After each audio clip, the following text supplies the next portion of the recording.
அருமையானவர்களே, எப்படி இருக்கீங்க? சந்தோஷமாக இருக்கீங்களா?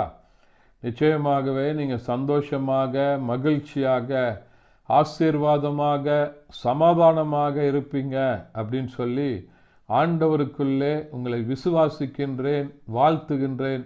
ஆண்டவர் உங்களை ஆசீர்வதித்து மகிழ பண்ண உண்மையுள்ளவராக இருக்கிறார். தொடர்ந்து இந்த காலையில் கர்த்தருடன்கிறதான யூடியூப் சேனலை பாருங்கள், மற்றவர்களோடு பகிர்ந்து கொள்ளுங்கள், இந்த செய்திகளை ஷேர் பண்ணுங்கள். இதில் ஜீவன் இருக்கிறது, ஆண்டவருடைய வார்த்தைகளில் ஜீவன் இருக்கிறது. அது அநேகரை உயிர்ப்பிக்க வல்லமையுடையதாக இருக்கிறது. இந்த நாளின் தியானத்திற்கு என்று சொல்லி நாம் தெரிந்து கொள்ளப்பட்ட வேத பகுதி நீதிமொழிகளின் புத்தகம் 14ஆம் அதிகாரம் அதனுடைய 2வது வசனம் இப்படியாய் சொல்லுகிறது: நிதானமாய் நடக்கிறவன் கர்த்தருக்கு பயப்படுகிறான், தன் வழிகளில் தாறுமாறானவனோ அவரை அலட்சியம் பண்ணுகிறான்.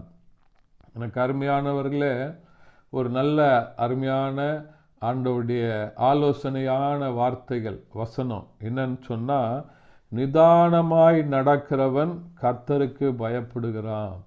ஆண்டவருக்கு பயந்து ஆண்டவருடைய பிள்ளைகளாக இருக்கிறவர்கள் அவருடைய வாழ்க்கையில் ஒரு நிதானம் இருக்கும், பதட்டம் இருக்காது, அவசரம் இருக்காது. எல்லாவற்றையும் அவர்கள் ஆராய்ந்து பார்ப்பவர்களாக இருப்பாங்க. ஆண்டவருடைய பிள்ளைகள் என்று சொன்னாலே அவங்களுக்கு ஒரு பெரிய தெய்வீக சமாதானத்தை ஆண்டவர் தருகிறார். ஆண்டவர் தருகிற சமாதானம், அந்த நிறைவான காரியங்கள் நம்முடைய இருதயத்தில் இருக்கும்போது நமக்குள்ள அவசரங்கள் இருக்காது, நமக்குள்ள பதட்டங்கள் இருக்காது. நம்ம என்ன பண்ணுவோம்? எல்லாவற்றையும் கர்த்தருக்கு பயப்படுகிறவன் எல்லா காரியங்களிலும் நிதானமாக இருப்பான் அப்படின்னு சொல்லி கர்த்தருடைய வசனம் சொல்லுகிறது. இந்த நாளில் நீங்கள் எதில் அவசரப்பட்டு காரியங்களை செய்யறீங்களோ அதில் ஒருவேளை நம்ம தோல்வியை கூட பார்க்கலாம். ஆகினால கர்த்தருக்கு பயந்து அவருடைய வழிகளில் நடக்கிற மனுஷன் பாக்கியவான் அப்படின்னு சொல்லி ஆண்டவர் சொல்லியிருக்கிறார். கர்த்தருக்கு பயப்படுகிறவருடைய வாழ்க்கையில் நிதானம் இருக்கும். அவங்க பதட்டப்பட மாட்டாங்க, அவசரப்பட மாட்டாங்க. ஆனால் ஆண்டவருக்கு பிரியமாக நடக்காதவனுடைய வாழ்க்கையில் தன் வழிகளில் தாறுமாறானவனோ அவரை அலட்சியம் பண்ணுகிறான். தாறுமாறாய் நடக்கிறவன் கர்த்தருக்கு பயப்பட மாட்டான். அவனுடைய வாழ்க்கையில் அலட்சியம் இருக்கும்.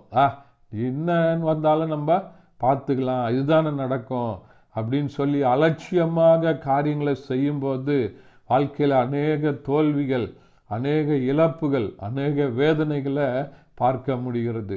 ஆகையினால கர்த்தருக்கு பயந்து நிதானமாய் ஒவ்வொரு காரியத்தையும் நீங்கள் நிதானமாக பொறுமையாக ஆண்டவருக்கு பயந்து செய்யும்போது உங்களுடைய வாழ்க்கையை கர்த்தர் ஆசீர்வதித்து உங்களை வழி நடத்த ஆண்டவர் உண்மையுள்ளவராக இருக்கிறார். ஜெபிக்கலாமா? பரிசுத்த பிதாவே, உம்மை துதிக்கிறோம், உம்மை ஸ்தோத்தரிக்கிறோம், உம்முடைய நாமத்தை மையப்படுத்துகிறப்பா. இந்த நாளில் கேட்ட வசனத்தின்படி கர்த்தருக்கு பயப்படுகிறவன் நிதானமாக இருப்பான் என்று சொல்லி சொல்லப்பட்டிருக்கிற வசனத்தின்படி ஆண்டவரே, கேட்கிற ஒவ்வொருவரையும் கர்த்தர் ஆசீர்வதிப்பீராக. அவங்க வாழ்க்கையில் இருக்கிற தாறுமாறுகளை, அலட்சியங்களை மாற்றி போடுவீராக. இயேசுவின் நாமத்தில் பிதாவே, ஆமென். தேங்க்யூ. God bless you.